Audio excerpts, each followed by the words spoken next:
Fillon nga e para me Boni Sala.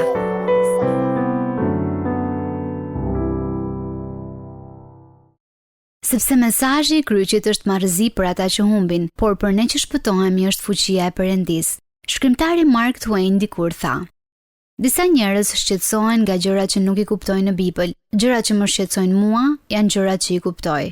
Po, shumica e njerëzve kanë idenë se mesazhi i Biblës është shqetësues, dëshpërues dhe i keq. Kanë ndjesinë se nuk kanë jetuar ashtu siç duhet dhe thjesht shpresojnë se e mira që bëjnë do të jetë më e madhe se e keqja në jetën e tyre. Dhe mendojnë se me anë të veprave të mira mund të shkojnë në parajs. Është e vërtetë që një pjesë e ungjillit është një lajm i keq. Zoti është i përsosur, ne jo.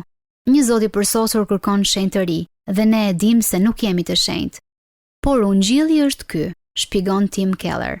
Ne jemi më mëkatar dhe kemi më shumë të meta se sa kemi guxuar të besojmë ndonjëherë. Por në të njëjtën kohë jemi më të dashur dhe të pranuar në Jezu Krishtin se sa kemi guxuar të shpresojmë ndonjëherë.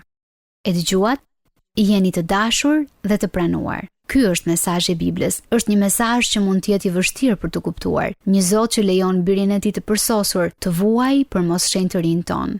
Zoti dëshiron një marrëdhënie dashurie me ju. Kjo është ajo për të cilën ai ju krijoi. Ja çfarë thot libri i Romakëve. Ndërsa atij që nuk vepron, por beson në atë që shfaqson të paudhin, besimi i tij i numërohet për drejtësi. Sot ju mund të përjetoni një jetë plot dashuri dhe pranim. Ndoqët një moment reflektimi nga Boni Sala. Fillon nga e para me Boni Sala.